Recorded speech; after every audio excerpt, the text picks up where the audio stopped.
Hello everyone, welcome back to our channel. आज के इस लेक्चर में हम देखने वाले हैं लिविंग वर्ल्ड के जो रिमेनिंग टॉपिक्स थे, जैसे कि टैक्सोनॉमिक एड्स।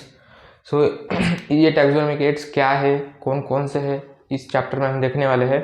इनमें से पहला टैक्सोनॉमिक एड्स, आप कोई लोग कन्फ्यूज हो सकते हैं कि एड्स का मतलब वो HIV वाला तो एड्स नहीं। एड्स का मतलब यहाँ पर होता है टूल्स या फिर टेक्निक्स जो हम साइंटिफिक रिसर्च के लिए हम यूज करते रहते हैं। इस एड्स का मतलब है टूल्स एंड टेक्निक्स।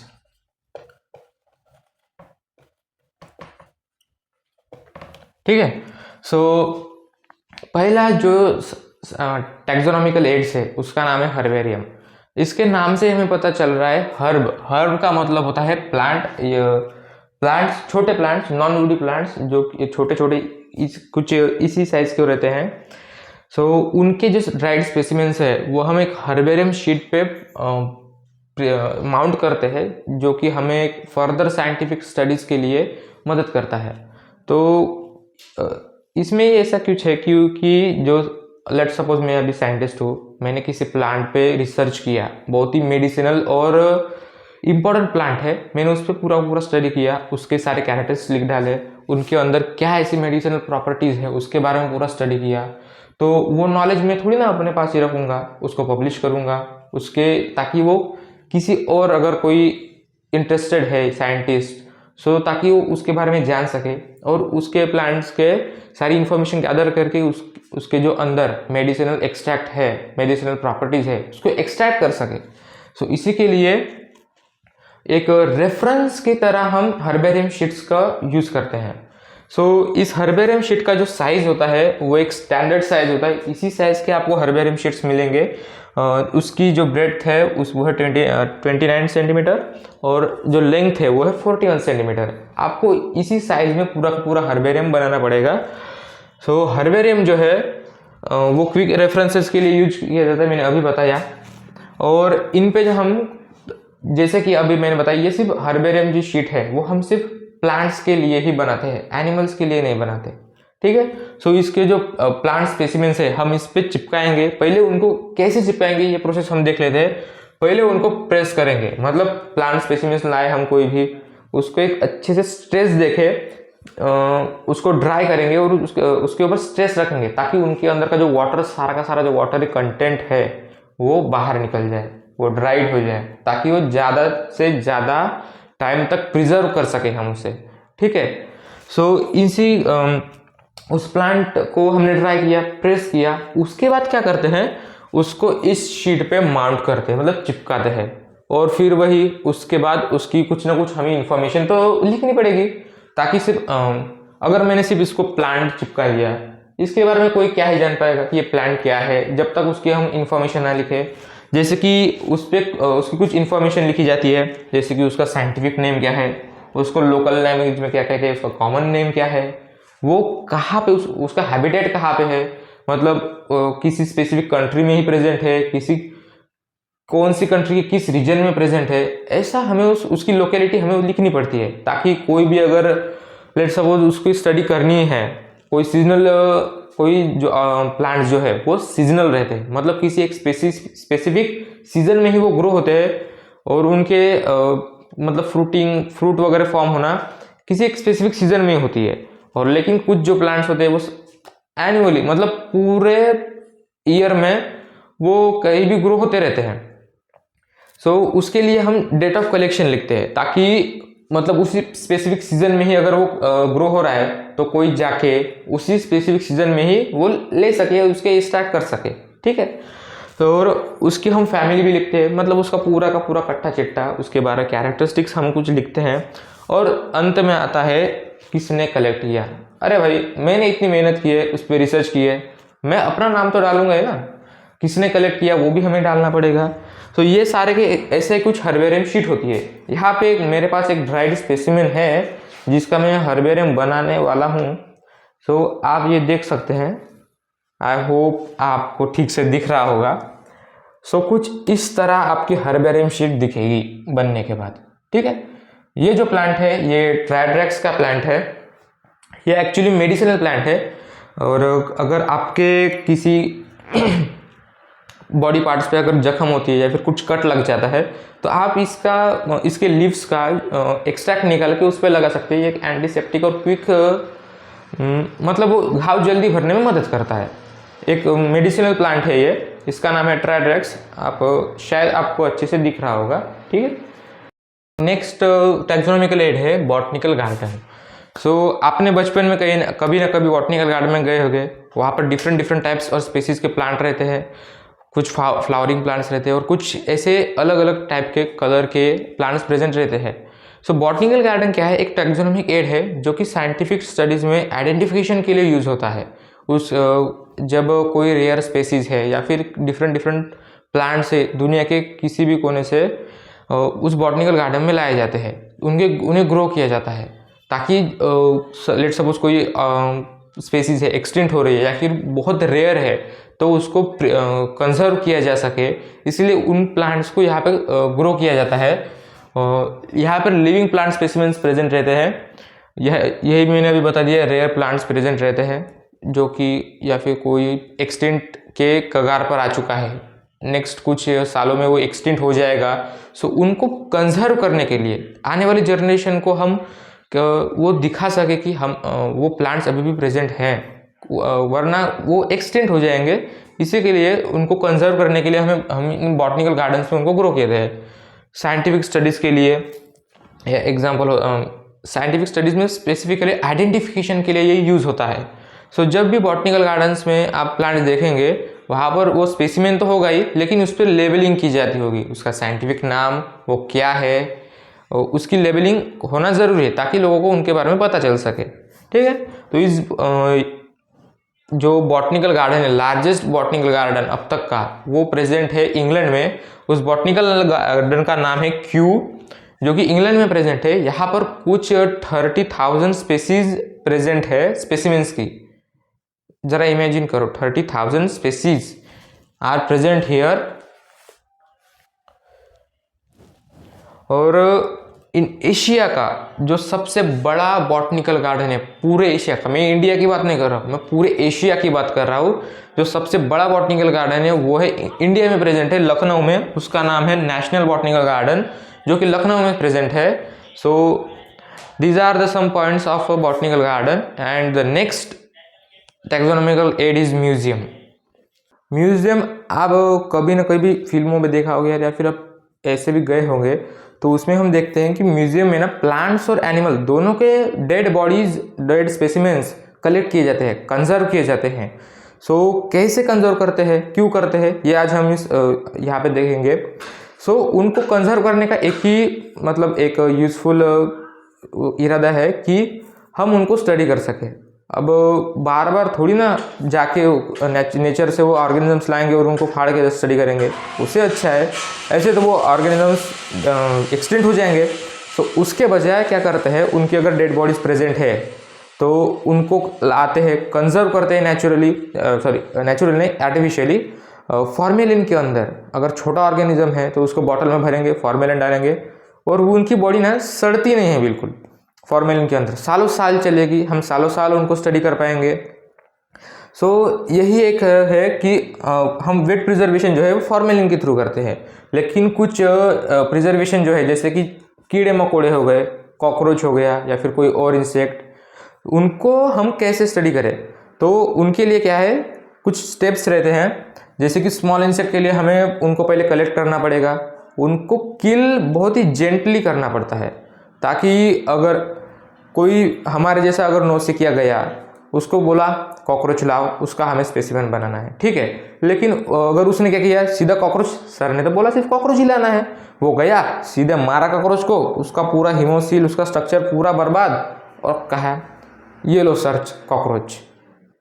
वो थप्पड़ ही मारेगा ना मास्टर, ये क्या है, कॉकरोच और बटरफ्लाई में कुछ फ़र्क भी तो होना चाहिए, उसको पूरा का पूरा उसका स्ट्रक्चर डिस्टर्ब कर दिया। सो ऐसा नहीं होता, हमें उसको बहुत जेंटली किल करना होता है, ताकि उसका जो सारा का स्ट्रक्चर है वो वैसा ही रहे, हमें स्टडी करने में ज़्यादा डिफ़िकल्टीज ना आए। सो उनको किल बिल्कुल नेचुरली करने के जैसा होता है, ताकि उनके बॉडी के स्ट्रक्चर में कोई बदलाव ना आए। और एक बार अगर हमने उनको किल कर दिया तो उनको पिन भी करना होगा, उनके ना उसके लिए छोटी छोटी नीडल्स आती है, पिनिंग, उसको पिन ही कहते हैं। बहुत ही थिन नीडल्स होती है, जैसे कि अगर हम उसके बॉडी के अंदर थ्रू डालें और कहीं पे ऐसे लटका भी दे तो उसके बॉडी स्ट्रक्चर में ज़्यादा कुछ फर्क आता नहीं है। पहले क्या किया हमने, कलेक्ट किया, किल किया और फिर उसको पिनिंग करके एक इंसेक्ट बॉक्स रहता है वहाँ पे स्टोर कर दिया। फर्दर जो भी स्टूडेंट आएंगे वो रेफरेंसेस के लिए, आइडेंटिफिकेशन के लिए उसको उसकी मदद ले सकते हैं, वहाँ पे देख के वो सारी की सारी नॉलेज ले सकते हैं। लेकिन अगर कोई बड़ा एनिमल रह गया, जैसे कि टाइगर है, कोई एलिफेंट है, पैंथर है, उनको कैसे प्रिजर्व करें, उनकी बॉडी पर कैसे प्रिजर्व करें। आपने देखा होगा हाथी के बड़े बड़े हाथी के स्केलेटन्स प्रेजेंट रहते हैं म्यूजियम्स में, और कुछ शेर के सिर्फ पुतले रहते हैं, लेकिन वो बहुत नेचुरल लगते हैं। ऐसा लगता है कि वो ऑर्गेनिजम्स ना हमारे सामने ही बिल्कुल खड़ा है। तो वो कैसे करते हैं, उसके लिए ना उसके लिए अलग अलग प्रोसेसेस रहते हैं। उसको कहते हैं स्टफिंग। स्टफिंग का मतलब होता है उसके अंदर की उसके अंदर का सारा जो मटेरियल रहता है, उसका जो सारे के सारे टिश्यू हो गए, अंदर के ऑर्गन बढ़ गए। लेट्स सपोज एक ऑर्गेनिज्म मर गया है, लेट्स सपोज टाइगर मर गया है, तो उसकी बॉडी को वेस्ट न जाने देने, इसलिए यही हमारा मेन पर्पज़ है। उसकी सारी की सारी जो स्किन है, उसका आउटर लेयर है, वो निकाल लेते हैं और एक उसके अंदर कॉटन भर देते हैं, एक गुड्डे जैसा बना देते हैं उसको, ताकि उसकी जो बॉडी है वो प्रिजर्व करी जा सके ज़्यादा दिनों तक। और वो एक अट्रैक्टिव लुक भी देता है। टूरिज्म का एक बहुत अहम एक सिग्निफिकेंट रोल प्ले करता है म्यूजियम भी टूरिज्म के लिए। ये तो हो गई स्टफिंग की बात। स्टफिंग का मतलब वही उसके बॉडी के अंदर का सारा मलबा निकाल देना, ऑर्गन निकाल देना, ताकि हमें उसको ज़्यादा देर तक प्रिजर्व करना है। उसके अंदर का बॉडी अगर वो सड़ गया, बास तो आएगी ना यार, म्यूजियम में कोई जाना भी क्यों चाहेगा अगर वैसी बास आएगी तो उसके अंदर का सारा मलबा निकाल लेते हैं, कॉटन भर देते हैं, पेपर भर देते हैं, ताकि वो एक स्टैचू की तरह वो दिखाई दे और एक अट्रैक्टिव लुक भी देता है और उसकी बॉडी को प्रिजर्व भी करता है। ऐसे ही कई सारे स्पेसिमेंस कई सारे म्यूजियम्स में प्रेजेंट रहते हैं। ठीक है, हाँ, इसी तरह से हम ये देखो, ये एक लेट सपोज ये एक बॉटल है। मैंने वेट प्रिजर्वेशन की बात की थी, जहाँ पे कुछ इस तरह से फॉर्मेलिन की बॉटल के अंदर स्पेसिमेन को जो है प्रिजर्व करते हैं। और ये स्पेसिमेन ना सालों तक, मतलब इनकी बॉडी डिकम्पोज ही नहीं हो पाती। ये बहुत अच्छा प्रिजर्वेटिव है फॉर्मेलिन, वेट प्रिजर्वेटिव के लिए ये यूज़ होता है और सालों साल तक इनकी बॉडी जो है डिकम्पोज नहीं होने देता, ताकि हम सालों साल तक इसकी स्टडी कर सके और एक ही स्पेसिमेन से काम चला सके। Next taxonomical aids is zoological parks. in this taxonomical aid we are going to study about all the animals are stored here, all the animals are conserved here। सारे के सारे जो endangered organisms है, सिर्फ एनिमल्स ही आएंगे यहाँ पर, plants नहीं आएंगे। ठीक है, जो भी एनिमल्स है जो endangered है, मतलब एक्सटिंक्ट होने की कगार पर है, जैसे कि चीता अभी एक्सटिंक्ट ही इंडिया में हो गया है, लेकिन अब कुछ चीताज एक्सपोर्ट किए गए हैं बाहर के देश से। लेकिन कुछ ऐसी और स्पेसीज है जो एक्सटिंक्ट होने ही वाली है, कुछ 100-200 उसके ऑर्गेनिजम्स एनिमल्स रह गए होंगे। उनको एक कंजर्व करने का एक बेहद ही बेहतरीन एक उपाय कह सकते हैं, एक टूल कह सकते हैं, वो है जूलॉजिकल पार्क। ठीक है, यहाँ पे है ये जो है एक सितु टाइप ऑफ कंजर्वेशन है। मतलब लेट सपोज किसी ऑर्गेनिजम्स का जो हैबिटेट है वो ख़त्म हो गया है, डिस्ट्रॉय हो गया है।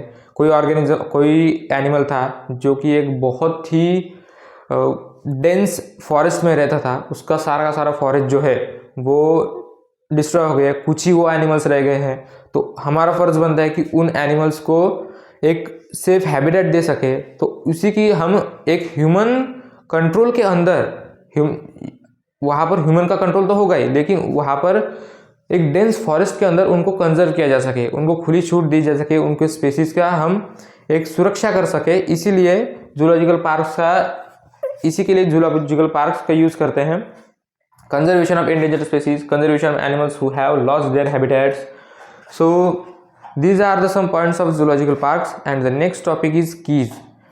कीज का मतलब हम एक बेहद ही यूजफुल टैक्सोनॉमिक एड है, जहाँ पर दो कॉन्ट्रास्टिंग कैरेक्टर्स, मतलब बहुत ही अपोजिट कैरेक्टर्स स्टेटमेंट दिए जाते हैं और उनमें से कोई एक हमें सिलेक्ट करना होता है, और जो हम स्टेटमेंट सिलेक्ट करते हैं उसे लीड कहते हैं। ठीक है, यहाँ पर मतलब अगर मैं एक एग्जांपल से समझाना चाहूँ तो आपने क्लासिफिकेशन अगर पढ़ा होगा तो उनमें से ना अगर हमें मैमेलिया की मतलब मैमेलिया जो है ये जो क्लास है उसके बारे में अगर हमें कुछ कैरेक्टरिस्टिक्स बताने हैं, जैसे कि अगर मैं बात कहूँ दो किंगडम, ठीक है मैं अभी एग्जांपल से बताना चाहता हूँ। लेट्स सपोज मुझे मैमेलिया के बारे में कैरेक्टर्स जानने हैं, तो मैं कुछ कहूँगा कि क्या ये जो हम क्लास के बारे में बात कर रहे हैं ये इसके जॉइंटेड लेग्स हैं, आप बोलोगे नहीं, जॉइंटेड लेग्स और तरपोर्ट्स के होते हैं। क्या ये कॉर्डेट्स हैं, हाँ आप बोलोगे हाँ ये कॉर्डेट्स है। इसका मतलब हमने जैसे ही कॉर्डेट को सिलेक्ट किया,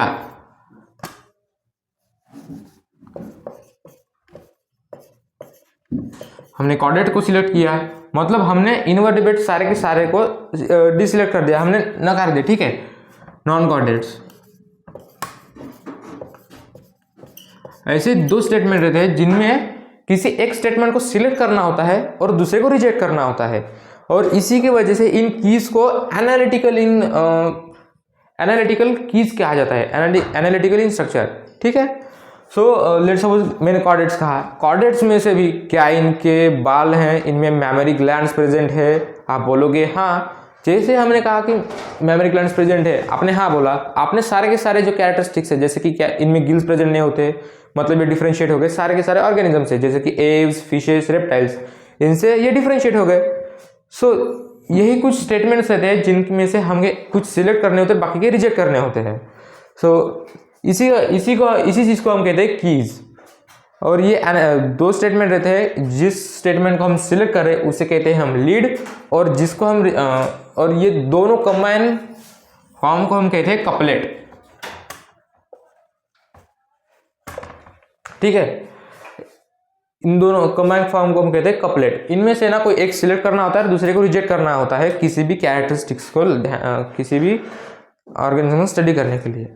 सो ऐसे ही हमने कुछ सारे के सारे तो नहीं कहूँगा, लेकिन कुछ अभी और भी है प्रेजेंट है जो छोटे छोटे टॉपिक्स है, जैसे कि फ्लोरा हो गया। फ्लोरा का मतलब होता है,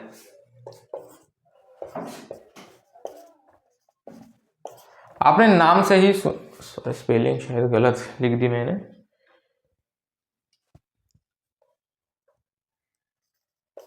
फ्लोरा का मतलब होता है, जैसे हम प्रोनाउंसिएशन से जान पा रहे हैं, फ्लोरा का मतलब होता है फ्लोरा का मतलब होता है प्लांट्स। फ्लावर जैसा प्रोनाउंसिएशन है इसका, फ्लोरा का मतलब होता है प्लांट्स। किस स्पेसिफिक एरिया में कितने प्लांट्स प्रेजेंट है, इसी का जो रिकॉर्ड है उसे कहते हैं flora. Number of plant species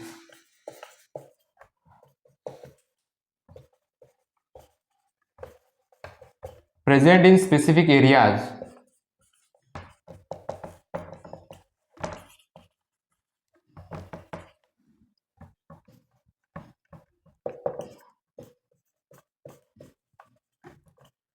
it's called flora। ठीक है, आई होप आपको ये समझ में आ गया होगा। सो नेक्स्ट जो एक और टैक्सोनॉमिकल एड्स है उसका नाम है manual.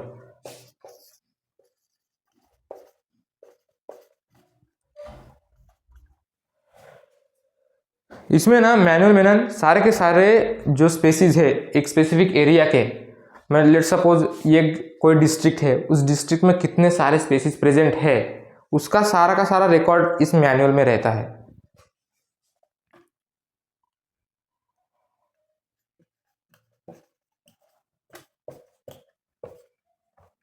Names of species present in specific areas called as.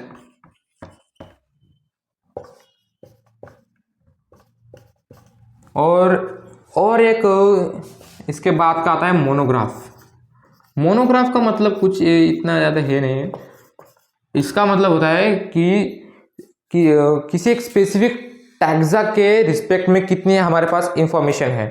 Let suppose मैंने किसी एक टैक्सा की जीनस की बात कर ली, तो सोलानम जीनस की, सोलानम ये हो गया एक टैक्सा। ठीक है, इस टैक्सा के बारे में सारी की सारी इंफॉर्मेशन इस मोनोग्राफ, स्पेसिफिक मोनोग्राफ में होती है। इसी का यही है मोनोग्राफ, किसी एक स्पेसिफिक टैक्सा के बारे में हमें इंफॉर्मेशन देता है। सो आई होप हमने सारे के सारे कवर कर लिए हैं, सारे के सारे टैक्सोनॉमिक टर्म्स हमने, टैक्सोनॉमिक एड्स हमने कवर कर लिए हैं। सो अगर आप यहाँ तक देख रहे हैं इसका मतलब आप इंटरेस्टेड तो हैं ही। So please if you like your lecture, you understand our lecture, so please like, share and subscribe. And if you have any doubts, please ask in comment section. I will try to give my best answers. And so I'm thankful for you for watching till the end. Thank you.